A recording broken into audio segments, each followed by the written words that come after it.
Hey, what's up, guys? Sorry about that. We had a snafu with the camera, so I have it fixed up now. So whenever you guys come back in, we will get started. Let's just one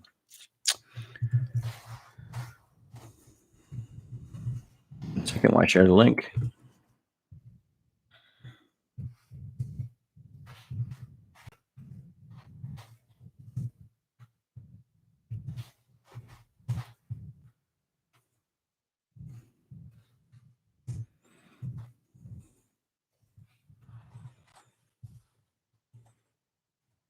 As soon as people are in the chat, please pop off in the comments and we'll get started.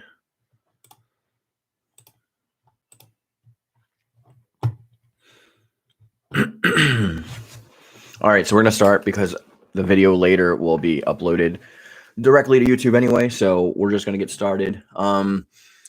So when I posted the video the other day about what it means for Okubo staying with the company or what Soul Calibur 7 might look like or whether it'll be there or not, I was getting a lot of questions, so I figured I would do a live stream about the whole topic just so I can answer questions directly and just share my thoughts and hear your thoughts on what the landscape would look like without Okubo being a part of Project Soul moving forward.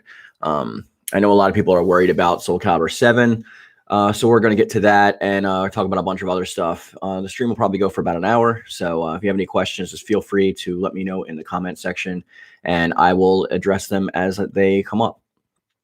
Well, thank you guys for joining me. My name is Mark Yoon. If you haven't been on my channel before, today we're going to be covering the topic that I just laid out, and we're going to get started. So this is Q4, okay? A lot of people in financial reasons, they go by quarters. So everything is like a 3-month or 4-month period split up financially. And Q4 or Q4, as it's fully known, is the end of the financial stream, and Q1 starts in September. So after September starts, we go into the holiday season, which is when most companies make the most profit. So that's why they call it Q1, because they're usually working at a loss for the rest of the year. So Q1 makes up for it. That's why we see a lot of games come out in like between October and December kind of area, right? The Black Friday tour kind of tour. So a lot of those, let me turn my phone off, sorry. A lot of those things actually impact like companies with hiring methods and people's contracts and things of that nature. So usually you'll generally see a contract get renewed or renegotiated in Q3 for Q4 moving forward, because they don't want somebody starting a new project and leaving mid-project, obviously. Now, Motohiro Okubo has been with Bandai Namco. Well, he was with Namco before they actually merged with Bandai Namco. So he's been working with the company overall for about 25 years. All right, so Lamar has a question, so let's answer this first and then we'll move on again. Hey, Mark, I have a question. In the last video, you mentioned he was the one who made the Soul Calibur 7 prequel deal. Can you elaborate on that? I haven't heard that before. Sure. So when he went to Bandai Namco, oh, by the way, I'm drinking Korean banana milkies. These are bomb. When he went to Bandai Namco to ask them to put together a new Project Soul so that they can actually make Soul Calibur 6 because it wasn't going to be made. Hey, what's up, Gabe? The thing that what was part of this deal, this negotiation was, Bandai Namco told him, you can head up this project. We'll give it a shot. We're giving you a very limited budget, but if your game surpasses 1 million copies, we will greenlight you for a Soul Calibur 7, basically, because they wanted to see if people still cared about the series after the mobile game, the free-to-play game, and after Soul Calibur 5. I know a lot of people still like Soul Calibur 5. That's fine. There's aspects of Soul Calibur 5 that I like as well, but it did, in fact, almost kill the series. So they offered him that, and he put together a new Project Soul so that they can move forward. And they used a lot of like old assets. They tried to like really throw this game together in the beginning just to get it out there. And as of now, they have actually exceeded 2 million sales physically. This doesn't include digital, because all platforms don't actually report on how many digital sales they make. So it's impossible to tell. But if we're seeing that the number is over 2 million for physical copies, you can be sure that that digital number is equal as if, or maybe greater than. So that's why I was talking about it then. Yes, Sophian, Soul Calibur 7 is 100% going to happen. It's already been pre-qualified. Yep, no problem. So Motohiro Okubo is quite important, like I just mentioned with Sophian's question, and thank you for asking that because now this can go over that. When he was putting together Project Soul, this is his Project Soul. This is not the old Project Soul. Project Soul has changed hands with management many times. Usually for every game, like they switch around the team, but this time, like he actually was the one that headed up the team and put together the team. So what that means is that, well, what are they going to do without him, right? The thing is he handpicked this team. So like the director, the art staff, the art director, the writers, like everybody that is involved with Project Soul was handpicked by Motohiro Okubo. So we can trust that even though they're going to make Soul Calibur 7 without him, it's going to be as good, if not better, than this, because the story for 7's already laid out. We see that with the lead up from the end of Season 2's DLC with Huang's Soul Chronicle. You can actually see like that, so where they're going for the story for Soul Calibur 7. So the preliminaries of Soul Calibur 7's already been pretty much written. So now we're just working with pretty much the same team, and we need like a new executive producer. Excuse me. So what does an executive producer do? So just like in the movies, executive producers are people that get the team together to make the movie. They either handpick them or they're given rights to choose among a certain class or group of people from the studio. And then they are the ones that also help fundraise the money. And they fundraise money because when you get a budget, you need to pretty much market the game as well, or a movie, the same thing. And usually you have to spend as much on the budget for marketing as you do for the game itself or movie itself. It's a really crazy thing, but they have to spend a lot of money. So Motohiro Okubo's job was to put the team together, to gather the finances necessary to create the project itself, and then work within the budget.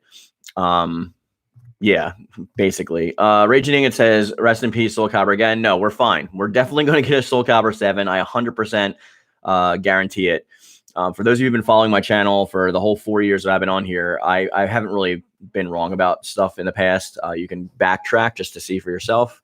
But due to marketing and how it works and contracts and stuff, he was up for renegotiation. And the reason that he left, no, it's fine. What's up?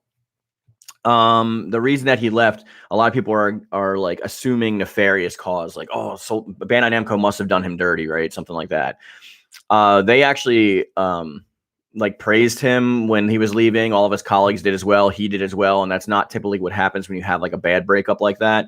So what basically happened is he was shopping around for a renegotiation proper, which means that like if you get jobs from like this, like let's say like I go to McDonald's and McDonald's offers me like $17 an hour, right? And then I go to Burger King and Burger King offers me like $17.50. And my job that I'm at now, let's say Wendy's, is paying me like $15. So I can go back to my boss and say, hey, I got these job offers that are going to offer me this much. Are you going to meet that offer? Am I that important to you that you're actually going to renegotiate my terms of my employment, and you're going to actually help cover what they did? It's kind of like a price gap match guarantee kind of thing. So basically what happened is he got this job in Shibuya, like a price quote for it, for this gaming company. And then he went back to Bandai Namco to renegotiate his contract because it's the end of Q4, which means he'd have to renegotiate for the beginning of Q1, which is September. And they probably didn't make good on like, I don't want to say in a bad way. They probably just said that like, we can't afford that, or like Soul Calibur only made this much money, so like we can't afford to allocate more funds to you specifically based on like their offer. You should probably take their offer or something like akin to that. Now this probably took months. It's probably not like an thing that happened overnight, and he probably just chose the contract that was better invested in his interest and his future. I don't think it was a negative departure in any way, but I can't be sure about that. That's only speculation, but this is usually how these things go, especially in Asia. By the way, if you guys are in the stream, thank you for being in the stream. Leave a like. That really helps spread the stream through YouTube's algorithm. Does anyone have any questions before we move back on? Without Okubo, the series might have been lost to the shadows of history. Yeah, I 100% agree with that. On a scale of 1 to 10, how trash are Taki, Amy, and Hildy players? I'm not going to really speak to that because I don't play online too often. I usually only play with members of my channel and friends. I feel like online is pretty the netcode's not great in Soul Calibur 6, so I don't feel like getting like drop matches and affecting my record all the time. So I usually just play offline, if that answers your question in a roundabout way. But I don't think that like anything nefarious was behind like his departure. And we saw on Twitter like all the accolades that they were giving him, and they were like, there was no fighting or battling over like who did what or who said what or anything like that, right?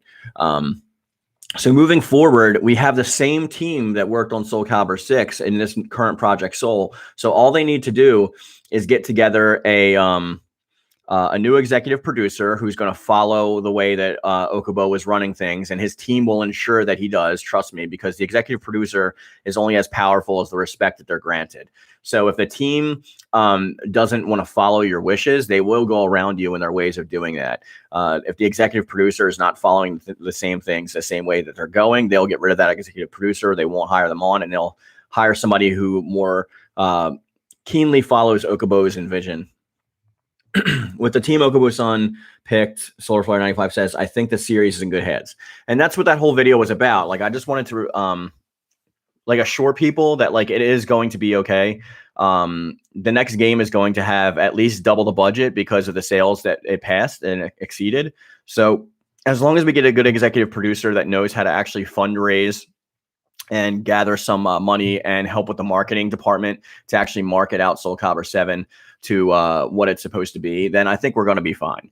Like, there's not much that they can actually do to steer the ship in the wrong direction this way.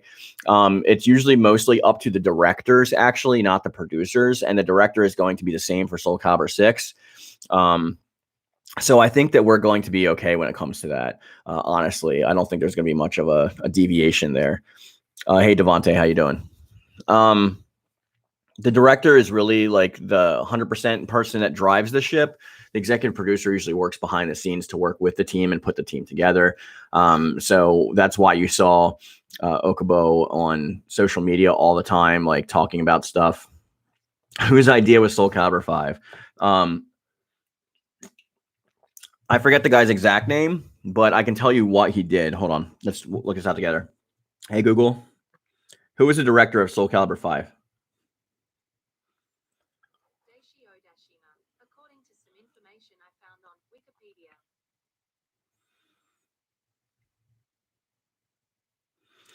Okay, so the director is Daishi Odashima and Haruki Suzaki. And what happened with Soul Calibur 5 is after Soul Calibur 4 needed funding, the director changed, and he literally said, this is like literally what he said, that he wanted to take Soul Calibur 5 in the same direction as Street Fighter Third Strike, which is why he had a huge focus on esports. He limited the story greatly from what it was originally supposed to be, and he changed out all of the characters that were classic with like new versions or replacement characters, if you want to call them that. And he was the one that was guiding the decisions of that ship. And it was something that a lot of people didn't really have stock in, and a lot of people didn't really follow that. And it could have been done well, but the netcode that they're running for Soul Calibur is the same netcode that they've been running since Soul Calibur 4. So it's not really the best netcode, and it definitely needs to be updated. So I don't know why they wanted to go into a complete esports route with like the netcode being the way that it is, because there's no way. Devontae Davis says, yeah, I remember hating that guy. Yeah, I mean, his vision was that Street Fighter Third Strike was such a big hit that's what people wanted. People wanted to focus on the fighting engine. People wanted to replace the characters so that they're not like stuck on their mains, and like they have a whole new group of characters to love, right? The thing that backfired is that when Third Strike first came out, it was not nearly as popular as it ended up becoming. Like, people didn't really like the fact that they took out all their favorite characters in Third Strike and replaced them with different ones. Now those characters are loved, and now that game is loved in retrospect. But when it first came out, people were pissed. So the fact that this guy thought that Soul Calibur 5 was going to go in that same direction is laughable. So the reason that I say that you can see the effects of the directors on the direct properties themselves is you can look at the different Soul Caliburs and look how different they all are. Look at the difference of Soul Edge to Soul Calibur 1. Look at the difference of Soul Calibur 2 to Soul Calibur 3. Look at the difference of Soul Calibur 4 from Soul Calibur 5 and Soul Calibur 6 from Soul Calibur 5. These are all because the directors changed, right? So now that you have like a new, like the executive producer is gone, we still have the same director. The team is going to be the ones that allow the director, I mean, the executive producer to take over or not. They're the ones that are in control of that 100%. Solar for 95 says the 2011 earthquake didn't help Cell Cover 5 much, alongside Odashima's decisions. Yeah, but they have ways of getting around that as well. Like a lot of like the animation studios have subsidiary studios, and also they gave South Korean studios chances to animate. That's why if you watch Naruto Shippuden, if you look at the end credits, it's all Korean names at the end because a lot of those companies like outsourced their content to South Korea. So Bandai Namco could have definitely done that as well. There's plenty of game studios in South Korea that would have taken over the helm.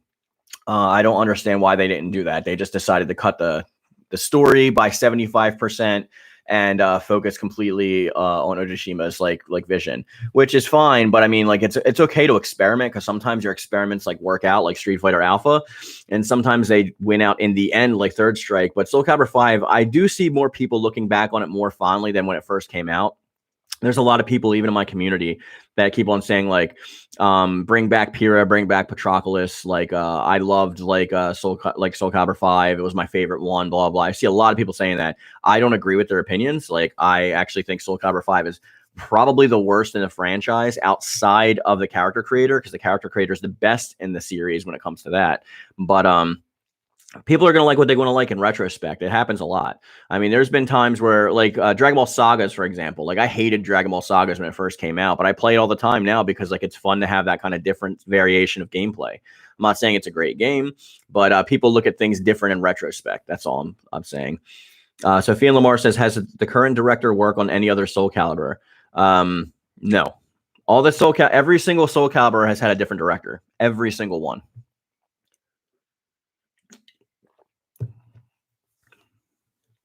Solar for 95 says Soul Calibur 5 was a good fighting game, but not a good Soul Calibur game. It's different for different people, right?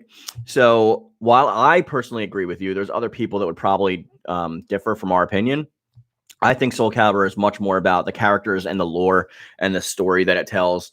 It's unique in the fact that it covers a certain time period and it's a weapon-based fighter, especially when the market wasn't oversaturated with other fighters. There's things about it that I love that I think makes a Soul Calibur game, but some people do rely heavily on just the combat. Sophie and Lamar says, but they're keeping the same director from 6 for 7. Yes. As far as we know right now, Masayama, which is his tag on Twitter, not his real name, is actually the director that is going to take the helms of Soul Calibur 7. Devante says, how often different directors in a game franchise change? Not that often. Soul Calibur is a very, very, very unique situation.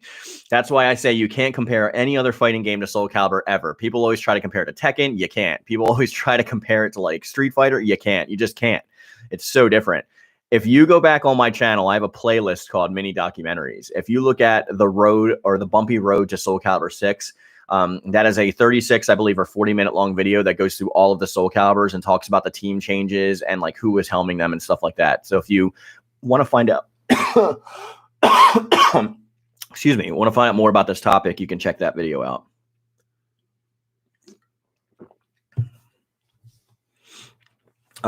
Let's see. Dampierre was the worst character ever. I hated Dampierre. So I don't really like Joe characters though. Graham says Takeami and Hilda aren't trash. Come on. Heck, Hilda is a bit hard to play, but that's all. Don't shoot him down. He was talking about the players that use them, like because a lot of people like to spam certain attacks with those characters online. He's not talking about the characters themselves. Raging Ningen says, just like King of Fighters, no one can compare King of Fighters to other fighting games. Exactly. Like you can. Like there's some fighting games you can absolutely compare, right? But Soul Calibur is not one of them. Like it has had a bumpy road. Every single game has been trying to look for finances. Every single game was trying to switch the team. Every single game was trying to like be something different.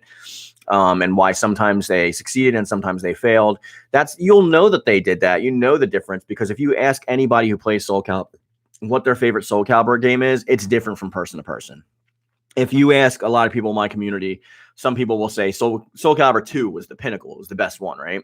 If you ask me personally, I'll say Soul Calibur 3 is my favorite. If you ask KittyMeowser Gaming, Courtney will straight up say that Soul Edge and Soul Blade is her favorite.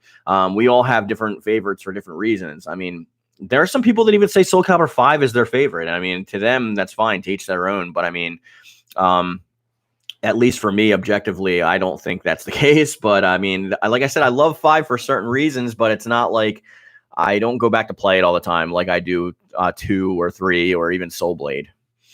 Devontae Davis says King of Fighters. I remember I had a Mugen version on my old PC.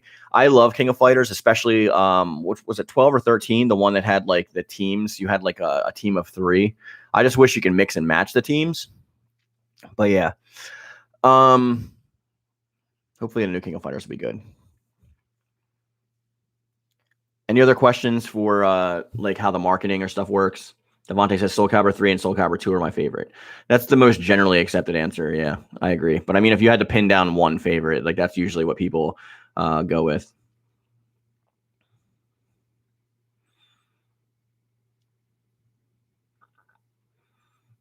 About 13 what?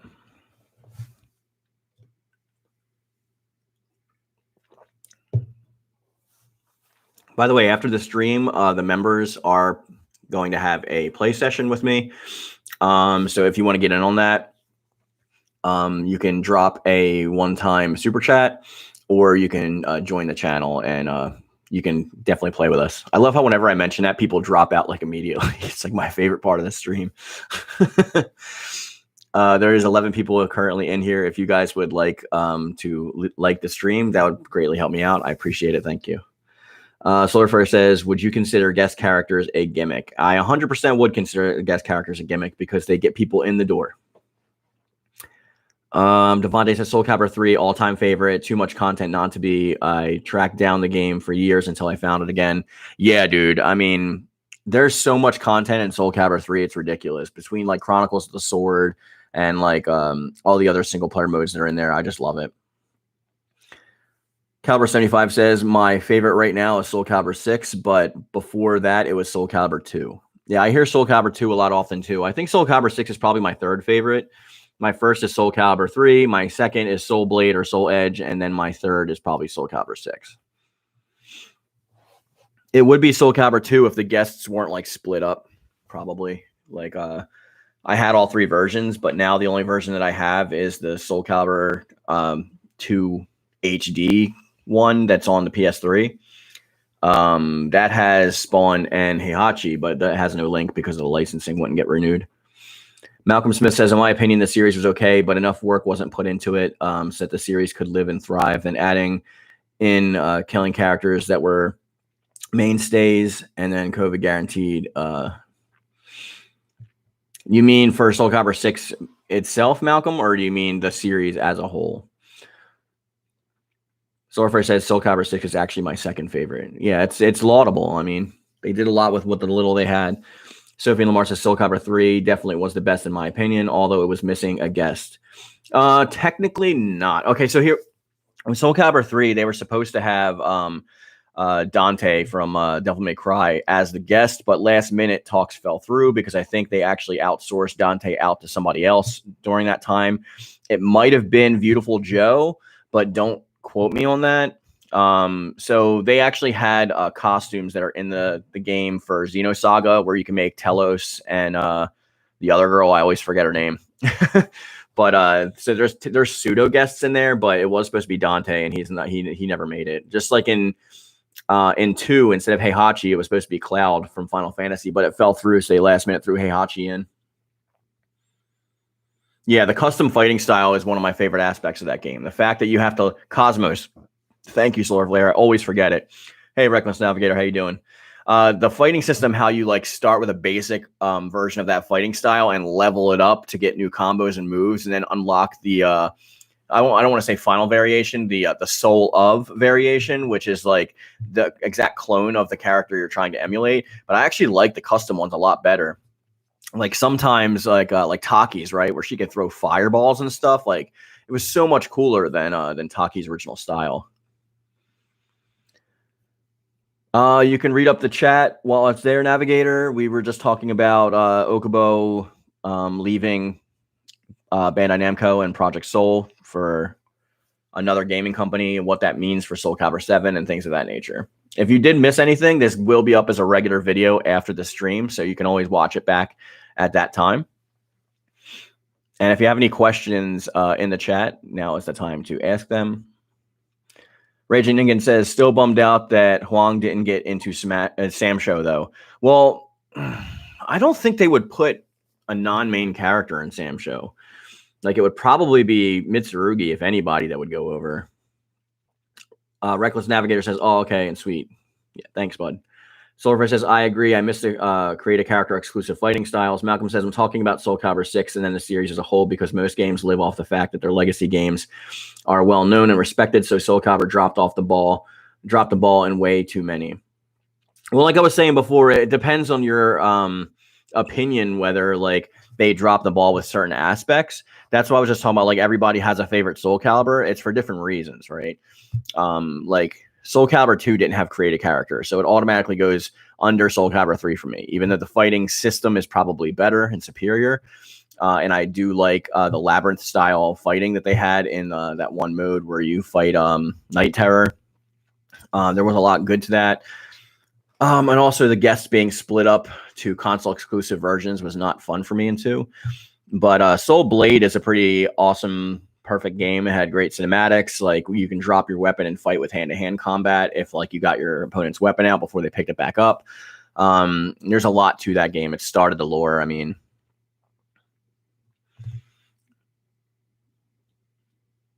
and this was the director, right? Which director? No. Okubo is the executive producer. The director is goes by the tag Masayama on Twitter. I forget his actual name. Let me look that up so I'm not giving you guys misinformation. Hey, Google, show me Masayama on Twitter. Opening Twitter. I'm sure somebody in the chat's going to get the name before I do. But let's just try and look this up together so I'm not like...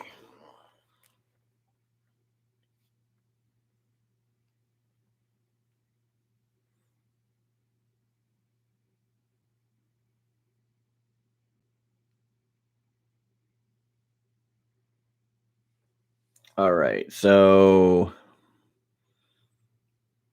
somebody gonna... Anyway, I don't remember his exact name. It's in katakana, so I can't read it. But this is him, if you can see that. That's the director of Soul Calibur 6. Okubo was the executive producer. Baiken is like Huang of Guilty Gear in a way.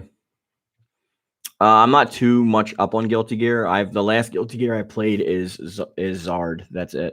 I haven't even played Revelator yet.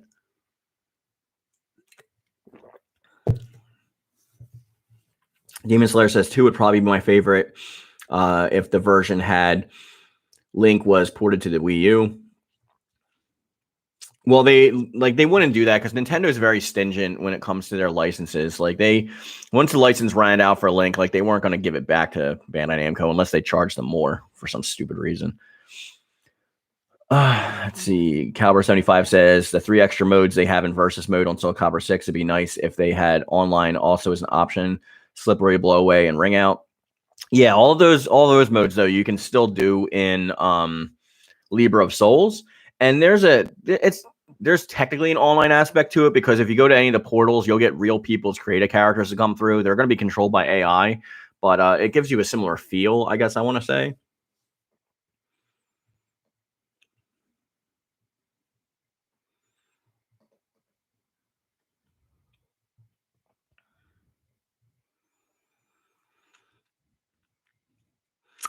Okay, so I think we're actually going to end the stream. Unless you guys have any other questions. Yeah, right. I mentioned Nintendo now they're going to strike the stream. That's actually why I don't make Nintendo videos anymore. I used to make like Pokemon videos and stuff, but they just strike down too much stuff. So we're going to end the stream here, guys, and we're going to head on over to the Mugen Mugen Tenshin. We're going to head over to the play stream, so hit up Atherin if you guys want to join, and he'll tell you how to do that. With that being said, we're going to bring this video to a close. I want to thank you guys for joining me today. Everyone that was in the chat and asking questions, I really appreciate it. If you're in the chat, please leave a like to the stream so this actually gets spread around as an actual video. And I will catch you guys later. Thank you.